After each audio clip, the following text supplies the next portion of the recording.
que o ministro da Reforma Agrária com os pequenos.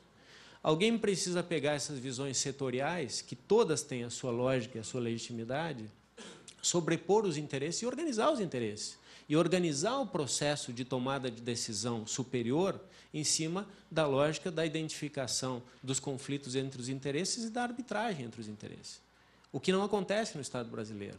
Hoje, nós fazemos isso sob uma lógica de crise em cima de salas de situação numa instância política, que é a Casa Civil da Presidência da República.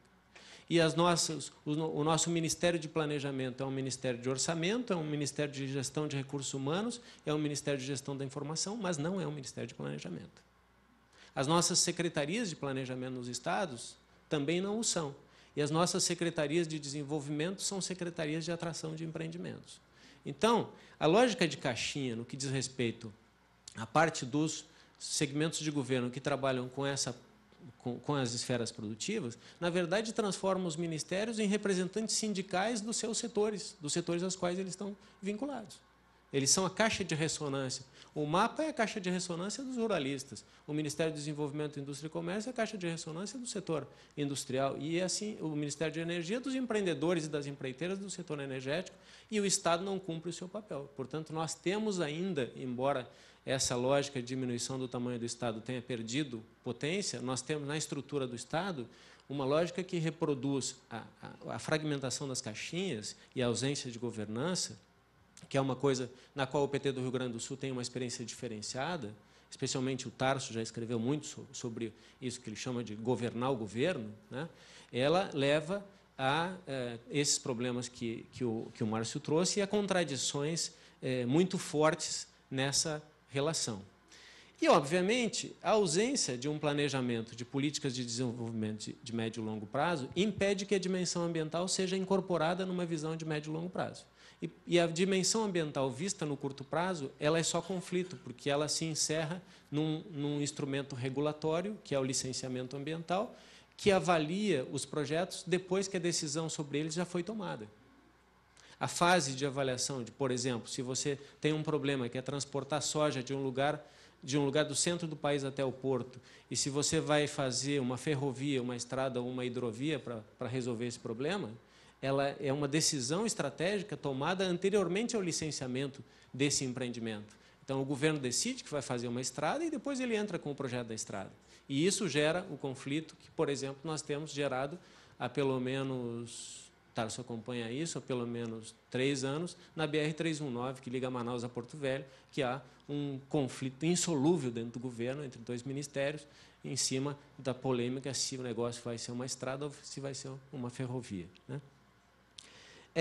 Por último, eu acho que nós temos uma questão importante, específica, que que a gente está reproduzindo um pouco no Brasil, e na sociedade tem uma forte hegemonia desenvolvimentista clássica, essa ideia de que o crescimento econômico automaticamente gera inclusão social e harmonia no desenvolvimento. E isso é equivocado.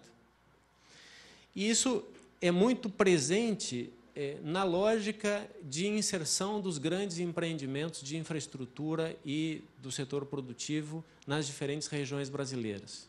Se vocês forem observar, o que nós temos hoje é um processo de direcionamento de empreendimentos de infraestrutura e de grandes plantas produtivas interiorizado no país. Esses empreendimentos não estão se localizando em regiões metropolitanas, eles estão se localizando em cidades médias e pequenas.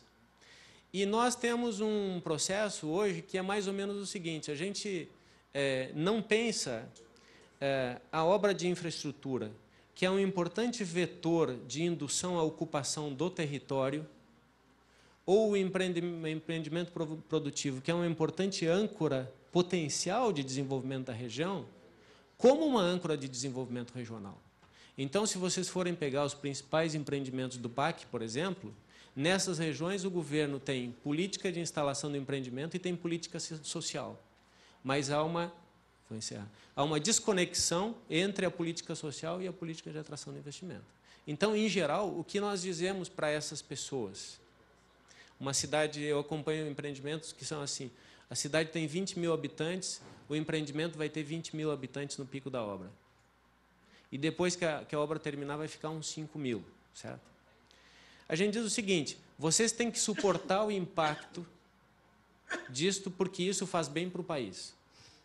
Então, nós acabamos criando nesse processo de crescimento econômico, que tem aspectos positivos e grandes oportunidades, nós acabamos criando uma lógica em que os empreendimentos geram desenvolvimento para o país e geram conflito nas regiões onde eles estão instalados, quando, na verdade, eles deveriam ser o grande vetor da oportunidade de desenvolvimento local, com melhoria da infraestrutura de serviços públicos, aproveitamento da mão de obra local, que muitas vezes está anos-luz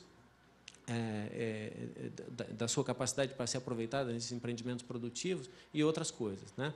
Então, eu acho que a gente deveria pensar como melhorar essa estratégia, e essa questão volta a um tema que para o PT sempre foi muito forte, muito sagrado, mas que nós não estamos observando no nosso governo, que é a necessidade de presença do Estado na mediação entre empreendedores e comunidade local. Porque o que o auge do neoliberalismo indicava? O Estado cria marco regulatório e diminui a burocracia e não se mete, que nós fazemos o desenvolvimento. Isso, felizmente, mudou, mas a ausência de um planejamento de políticas de desenvolvimento de médio e longo prazo e a ausência de presença do Estado para organizar políticas de desenvolvimento regional articuladas aos grandes empreendimentos de infraestrutura e produtivos tem gerado uma perda de oportunidades em relação a isso. E o caso típico de ausência de Estado, eu vou usar mais 2 minutos para falar isso, é o caso, eu não vou citar outros, poderia citar o petróleo, por exemplo, o papel do Estado na questão do petróleo que vem por aí, é o caso da silvicultura no Rio Grande do Sul. Quem foi o grande responsável pela confusão em que se meteu o setor de silvicultura no Rio Grande do Sul, que poderia ser uma oportunidade interessante de desenvolvimento da metade sul? O Estado, porque o Estado atraiu o investimento, disse, vão comprando terras aí, plantem, e depois a gente zoneia e organiza esse negócio. Aí os caras saíram comprando milhares de hectares, fizeram os plantios. Quando saiu o zoneamento feito pelo Estado, uma parte significativa das áreas que foram compradas aqui no Rio Grande do Sul e que já tinha plantio, o próprio Estado disse que não podia plantar ali. O Estado, inclusive, induziu uma das empresas grandes, o problema que traz o Maynard aqui, que não podia comprar, não podia fazer plantio, ter terra em zona de fronteira, a um erro crasso, né? E a situação só não foi pior em relação a isso, porque a crise econômica diminuiu o potencial de investimentos desse setor. Então, não adianta o Estado brasileiro.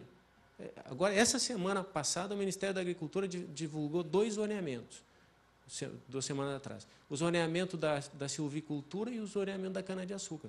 Como se a silvicultura, a cana-de-açúcar, a soja, a pecuária, não disputassem o mesmo território. Então, se nós formos, por exemplo, pegar hoje os grandes vetores que mais induzem a compra de terras no país, eles são o turismo na zona costeira do Nordeste. Nós fomos salvos de a zona costeira do Nordeste virar uma grande Europa, comprada pelos italianos e espanhóis, por conta os portugueses vieram, compraram baratinho e depois passaram para os italianos e para os espanhóis e saíram, né? Eles ganharam um pouquinho e foram embora. Nós fomos salvos disso pela crise econômica, porque nós tínhamos empreendimentos, por exemplo, no litoral do Rio Grande do Norte. Eu estava acompanhando lá um empreendimento que os espanhóis iam construir 40 mil casas para turistas europeus na zona costeira do Rio Grande do Norte. Isso não se organiza através de licenciamento ambiental, avaliando projetos, isso se organiza através de uma lógica do país de organização do território, de aproveitamento do seu potencial turístico, da zona de costa, e da articulação disso com os outros interesses, como produção de petróleo, pesca e outras coisas, né? Proteção do patrimônio ambiental. Então, não adianta a gente fazer zoneamento setorizado por cada cadeia econômica, quando esses zoneamentos, Márcio, cruzados, vão indicar contradições, porque, obviamente, a cana está desenvolvendo um processo, pela sua capitalização, de indução à ocupação do território, que está roubando espaço de outra cultura, e ou está tirando essa outra cultura, ou está empurrando essa outra